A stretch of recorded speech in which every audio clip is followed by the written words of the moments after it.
নারায়ণগঞ্জে ফতুল্লায় বুড়িগঙ্গা নদীতে তেলের ড্রামবাহী ট্রলারে আগুন লাগার ঘটনায় একজনের মরদেহ উদ্ধার করেছে ফায়ার সার্ভিস।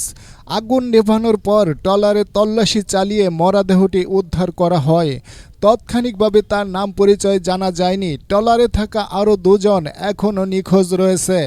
আজ বুধবার দুপুর 1:30টায় মেঘনা ডিফোর জেটি সংলগ্ন বুড়িগঙ্গা নদীতে এই অগ্নিকাণ্ডের ঘটনা ঘটে।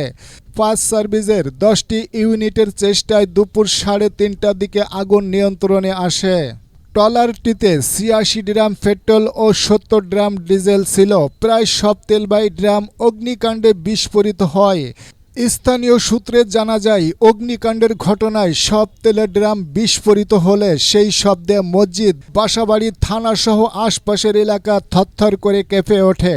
এ সময় ট্রলারে থাকা 4 শ্রমিকের মধ্যে একজন পাড়ে উঠতে পারলেও বাকিরা পারেনি। তাদের মধ্যে একজনের মরদেহ উদ্ধার করা হয়েছে। পরবর্তী আপডেট খবর পাওয়ার জন্য সঙ্গে থাকবেন। আল্লাহ হাফেজ।